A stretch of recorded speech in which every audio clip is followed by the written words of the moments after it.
Wait, we're lecturers? And then we'll give us a little bit of time. So, might have to Wait, do we're this. lecturing. And then one of us can compile everybody's information, put it together. Okay, guys, let's talk a little bit about pricing. I just posted a set of slides, the last slides of the term. I just posted up to Blackboard, and it's the slides. What they say is social media marketing and price marketing. We have a whole class for social media marketing, and we've kind of touched on it more or less at various points throughout the term. I'm not going to say too much about social media marketing because I just think that for you guys it's probably second nature. And for me to try to talk to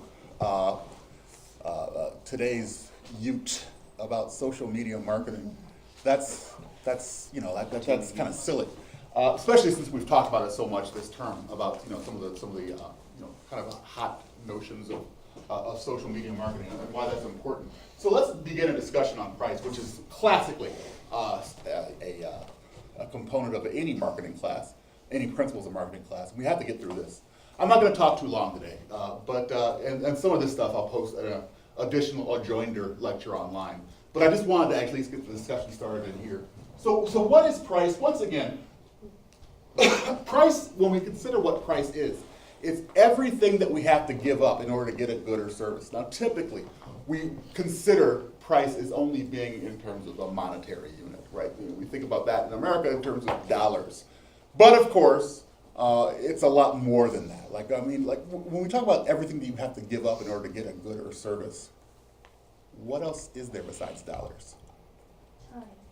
Time. Like, give me an example. I'm giving up my time to be here. Yeah, in other words, you could consider the university education that there's a certain significant amount of money that you pay in terms of tuition or in terms of books, Ms. Sanders, something like that. There's a certain amount of money that you have to pay, but then there's also the fact that you just because you paid that money doesn't mean you necessarily are going to get the degree. I mean, there's a certain amount of just investment in terms of time that you have to put into something in order to get that outcome that you desire. What else? Freedom. Freedom. Like, give me an example, Mr. Flem. Like if you enter into a contract that says like you have to make so many of these at a certain time, you don't have the freedom to get out of that. A contract. I don't know about you're talking about an employee contract right there, but I was thinking more about like when you sign up for a cell phone contract, right? I mean, the reality is that cable, yeah. You enter into a cell phone contract. And on day one, it might seem like a great deal, but if somebody drops their prices, you don't have the necessarily wherewithal, unless you have a prepaid plan, you don't have the wherewithal to just drop it and go with somebody better. In other words, you enter into an agreement, but the minute that there's better alternatives that show up, that's a part of the price, and they're asking you to give up a part of your freedom in order to do that. Or a cable contract, right? In other words, when your city government makes a deal with a cable provider, you don't have the ability to shop the competition unless you want to, shop some kind of like drastically different kind of offering, like Hulu online or satellite TV or something like that. Any other form of price that is not money besides freedom and time? Environmental. Yeah, that's a good one, man. Give me an example, Jason. As far as environmental, like the cost of us drilling for oil all the time, the long-term effects on the oil, or the effects of certain people doing business and how it ends up polluting our water or our air quality. Yeah, I mean, a lot of times, you buy, if you decide whether or not for your family you want to buy that huge sport utility vehicle, what you will be thinking about is, can I afford that? Let me see. The payment is this much, and the price of gas right now is this much. And you make a determination based on that. But if you decide to go and get that thing, you have to understand that there's a certain amount of extra cost that goes on top of it, especially if you get a diesel, right? If you get a diesel, there's a certain amount of costs that go on top of that you don't really necessarily see, and on a day-to-day basis, it's not going to really affect you too much, but that is a definite price. In other words, that price is out there, even though you might not be acutely aware of it, right? So those are all forms of price. Well done, Jason. That's a good one. You have to understand also that there are certain effects of price. In other words, pricing affects behaviors in certain ways. We're going to talk about it momentarily, but these are some of the ways that they do in terms of the measure of sacrifice that you have to come up with, and also information cues that you pick up as a result of price. As a matter of fact, you guys may not be aware of this, but pricing, it turns out, affects human behavior in a lot of different ways. If you are in a restaurant, for instance, and you see that, my favorite thing to get at restaurants is fish and chips. I love fish and chips. Number one, that's environmental cost because cod apparently is totally overfished. Can I get some And when you order fish and chips, you're not getting cod very much anymore. You're getting devilfish from. It's really messed up. But They're horrible. being that it may, if I go to a restaurant and order my favorite fish and chips, and I see that at one place it costs $12.99, and another place it costs $13 even. You know and I know that we're talking about a difference of a penny, so nothing significant. But what are the effects on my perception of quality? You guys know? You guys know about this? Isn't it the more expensive, the higher quality? Maybe, Miss Sanders, but go If somewhere it- else. If it ends in 99, it's supposed to be cheaper. Yeah, It's good quality, it's more like a deal, and then an even number is more higher quality. Yeah, so in other words, one thing is that even numbers are perceived as high quality. So even if you if they raise the price to $14 or a solid $20, that would send a signal to me that number one, I have to start thinking about ordering something else. $20 for fish and chips. But it does signify that this is a very high quality. In other words, it sets up my expectations, whether or not we admit to it, that sets up my expectations about the level of quality this is going to be. If you list something at anything 99 or any kind of odd number, especially 99, it sends a signal that this is a price beater, even if it's they're charging $21.99. It still sends a signal to me that this is some kind of thing that's priced at a discount. Even though it might not necessarily be, it sends a signal that way. And we do all sorts of stuff with pricing. The way that we consider, price relativity.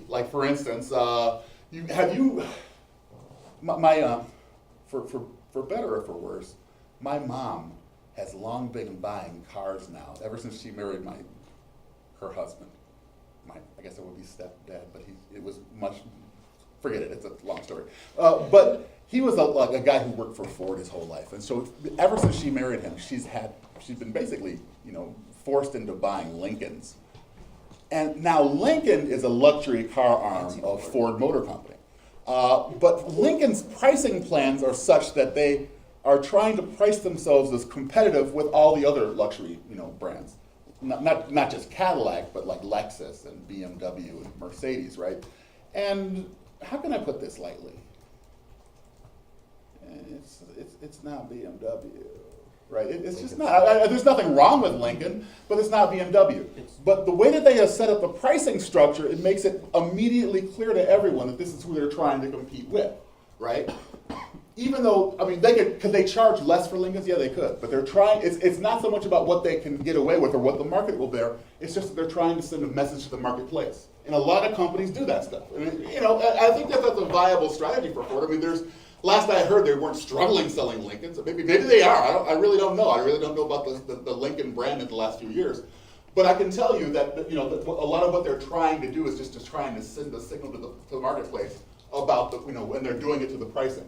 Important to managers? Absolutely. But why? The idea here is when we talk about these four things, we're talking about the price strategy along with the product strategy, along with the promotion strategy, along with the distribution strategy. Pricing is the only one that will allow us to, basically make revenue, right? And so what is revenue? Basically, it's the price charged multiplied by the number of units sold. All the other things in the marketing mix represent cost, right? But this is the only way we're going to be able to combat cost with with just money coming in, right? So everything else is a cost to the firm. The pricing strategy dictates the amount of revenue. Profit, of course, is the revenue, the total revenue minus the total amount of expenses.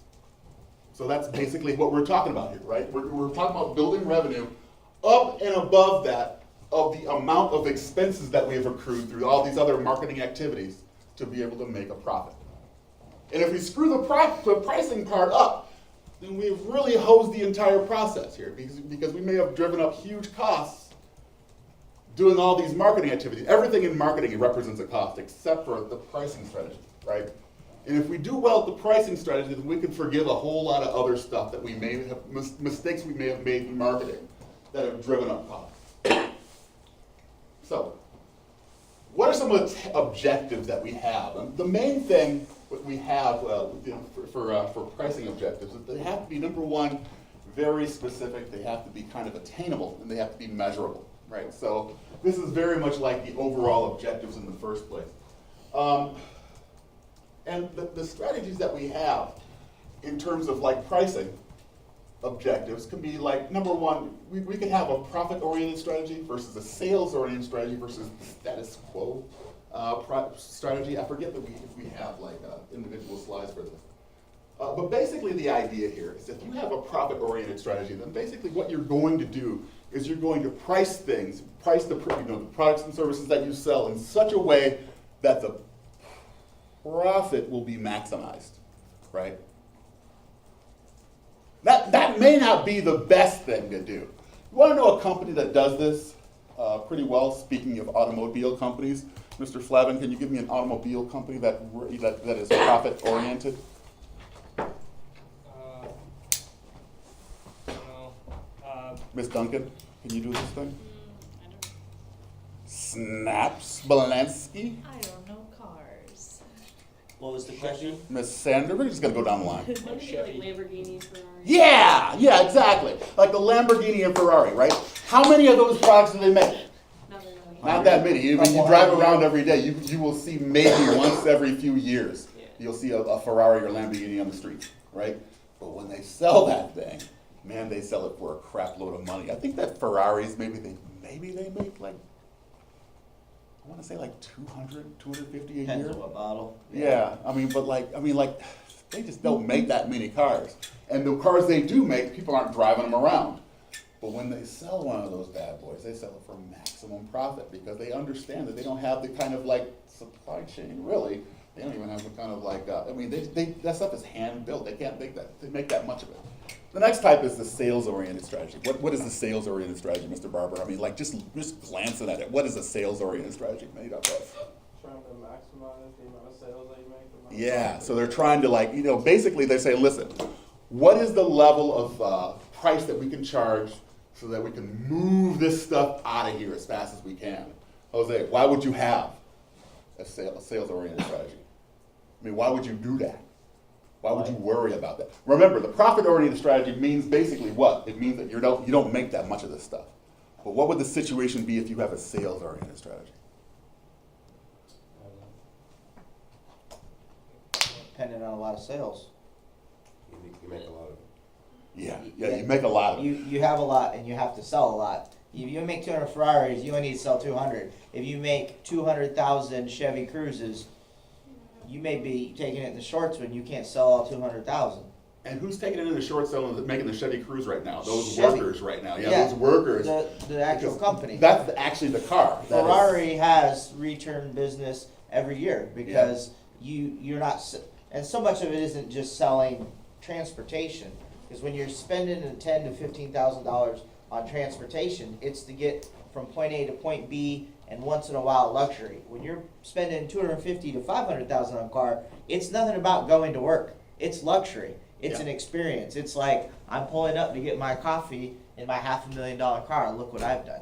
Nobody does that. I mean, you can in Chevy Cruze, but it's not the same effect. Yeah, exactly. And until you go ride in a six-figure car or something up there, Yeah. you don't realize it. Like if you grow up poor and you have crap cars, and then you see like, why is everybody excited about it? Then you get in one, you're like, oh, okay. Well, let me. Jason, this is why I'm happy you're in the class. Let me You let say me things rub in a this completely leather. different way than Let any me else rub would. this fancy leather in your car for a few minutes and strap myself in and enjoy this experience. Yeah, And you're right. it's yeah. You're right. So in other words, I mean, if we make a whole lot of something, the implication of that is that if we don't find ways to constantly move this stuff out, it's going to build up an inventory. It doesn't matter if it's cars or anything else, right? In other words, we're trying to price this at a level where we're just going to be able to pass a whole lot of these bad boys through. And finally, status quo pricing. Any guesses about what status quo pricing is? What does it mean if something is status quo? Jason. That's what it's always been, and we'll continue to pay that because we've been paying $20,000 more for the BMW than the Lincoln for the last, or the Mercedes than the Lincoln for the last 40 years, so we'll just continue to pay it because. Yeah, that's good. Mr. Stews? What, it copies the price of the competitors? Maybe. You want to know something that has status quo pricing? We've actually had an assignment on this, a group assignment on this before, an in-class group assignment. Is when I was a kid, not a kid, but when I was your age, right? And the hot video game console was the Nintendo original NES, right? You know what games cost back then? A top shelf game cost like $59.99, and it still is, right? It's still about that, and so that's a form of status quo pricing. In other words, they've got us so used to paying that even though there's so many more people involved with making games now, and games are so much higher quality, and there's all these factors that are involved that would dictate a higher price. We still are just used to paying this, and that's what we pay. So that's a form of status quo pricing. Anything else status quo pricing?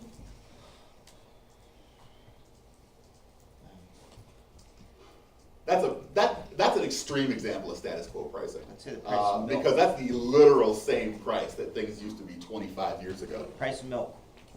Price It of hasn't milk really changed a lot. hasn't changed a lot. Since the 60s, it's been pretty flat compared to cost of education, Yeah. cost of housing, cost of gasoline, Fast milk- food milk is also stayed one. pretty. Yeah, well, again, things that are commodities often are status quo pricing. Video games are not a commodity, but still, things that are commodities like milk and or other forms of food or fast food or something like that behave like commodities. Those are typically status quo price. Toiletries, like toothpaste, Yeah. stuff like that. Sure. In other words, it doesn't really cost you anymore when you consider the inflation and stuff like that. Yeah, that's one example as well. The nature of the demand, right? Here's another thing to be thinking about. We want to talk about supply and demand. I'm going to cut you loose on this topic anyway. The idea here is that if you charge lower price, right? And this is something that you know instinctively, but we have to explicitly state it. If you charge a lower price for things, more people are going to want that thing, right? If you charge a higher price, then people are going to, start to see themselves out of the marketplace. We were just talking about that not 30 minutes ago in the sports marketing class, right? Because we were talking about how ticket prices have risen so severely over the last 20, 30 years, right? But the reality is what? We were talking specifically about the Chicago Cubs. But the reality is what? Number one, there's a lot more people who are calling themselves Chicago Cubs fans. There's a lot more people who can get to a Chicago Cubs game, and the Chicago Cubs have had a lot more success.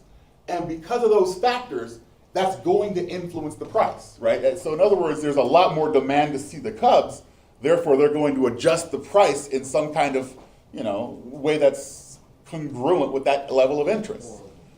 Does anyone in here go skiing? Do you like skiing? How long have you been skiing, Hayden? Well, I snowboarded from 12 till now, but I ski also. But I 12 years old? I started skiing when I was 3. Okay, so you know the price of lift tickets over this time. I mean, you're familiar with Yeah. the price. Now, has it gone up, gone down, or stayed the same? Pretty much stayed the same. I mean, You think so? yeah. Well, I always buy them through my high school, so there's a yeah. deal with the local Yeah. ski resort. I was looking the other day at the price of skiing in Vail over the last, 30 years. And I don't ski. I don't know if you can tell the look at me, but I don't ski. But apparently the price of skiing in Vail is just it's just gone, you know what an exponential curve is? Mm-hmm. I mean, it's just, for quite a while it was low, but then lately it's just been going up just like crazy, like gangbusters. What year time frame did it start taking off? The 80s?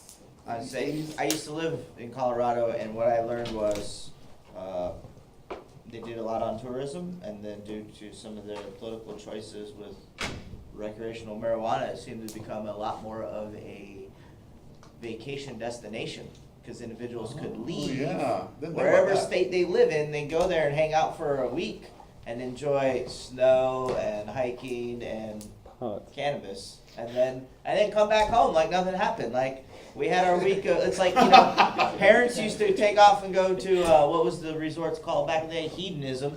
They'd take off and go be That was the name of wild the there. Huh? That was the name of the resort, Hedonism? I think if you Googled it, you'd be like, oh, yeah, it's like clothing optional type resort. Oh, Yeah. gotcha. Say So no more. yeah, and then the parents would take off and go to these crazy things, and then now it's the family goes here and we send the kids to go watch Disney movies, and we go down and have edibles and hang out, and it's really weird. The amount of I got stopped by a state trooper leaving Colorado, and he says over 90% of the people I stop have marijuana in their car, and they're trying to bring it home with them. He's like, the majority of our traffic stops, that's exactly what they are. So it has become something that draws tourism there. I would say more to your comment, but we're rolling. So let's continue. Let's talk a little bit about like what elasticity means here with regard to price. You guys know what elasticity means? I mean, like just not regarding price, but if I say something is very elastic, what does that mean?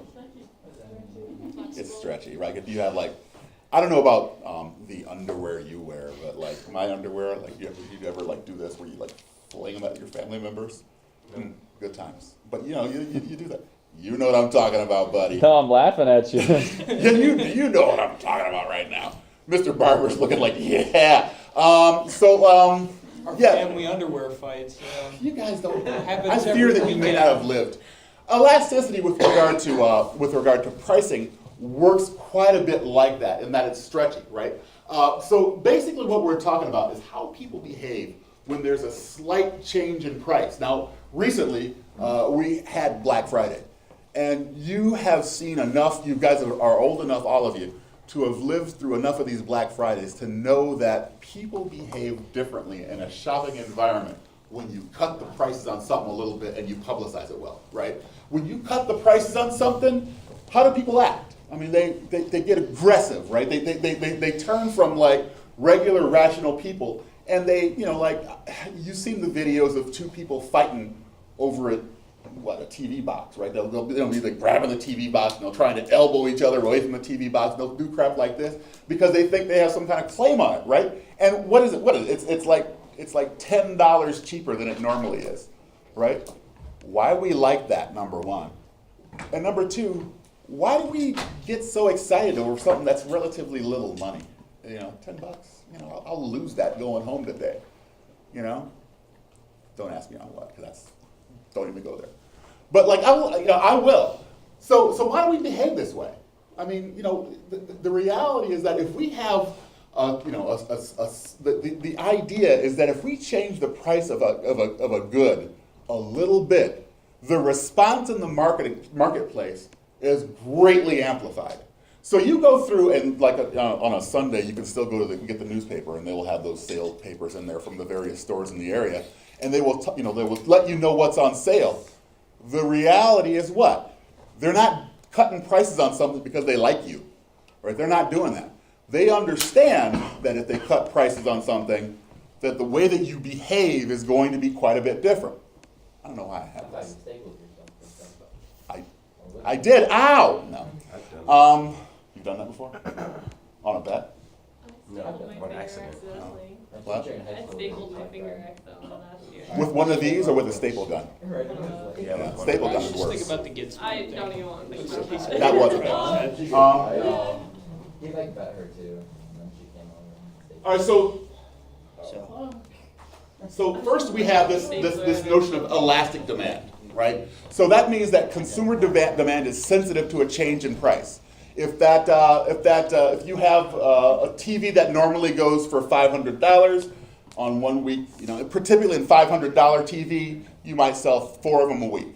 You drop the price to $450, and you will sell 20 that week, right? I mean, it's the way we behave when we know that a price change is there. We buy so much more of that stuff. Now, that's as opposed to inelastic demand. Inelastic demand is where consumer demand is not so much affected by a change in price, right? So, smart people, what is an example of a product that has typically very inelastic demand? Toiletries. Huh? Toiletries. Toiletries. Yeah, you're right, actually. You know, like if you're used to, say, a certain level of convenience in your life, and you are used to, say, toothpaste and toilet paper and soap and what? Toilet paper. What did you say? I said Staples. Staples. Yeah, if you're used, that's not a toiletry, except for if you're me. But no, if you're used to that, then it doesn't matter if the price on that stuff doubles. You're not gonna not buy toilet paper. I mean, you're just gonna keep buying it because, well, frankly, you have just said, this is what I need in my life to be functioning, right? So you're gonna buy that stuff. Another example, gasoline, right? Gasoline, if you live 20 miles away from where you work and you gotta get to work every day, gas could go up and you're just gonna be still like, I still gotta get to work, so I'm just gonna, I'm gonna drive more. Gas could go down sharply and you'll be happy, but it's not like you're gonna buy more gas, right? I mean, you're not gonna buy more gas because you only drive so much every day. Except for in that one episode of It's Always Sunny of Philadelphia where they wouldn't put gasoline in some, what was it, trash buckets or something like that. Yeah, they had barrels of gasoline. I love that episode. Yeah, that was a good one. I was just talking about All right. the Kickasters United one earlier today. All right, this is where we're going to cut it off for today. I have more to say about supply and demand, but I will put that online. All right, guys. Now, wait, whoa, before you go. What time is it? 32. All right, good. Have a seat, guys. Have a seat. You're not going anywhere. Valuations. Yeah, I got to do my evaluation. See you guys.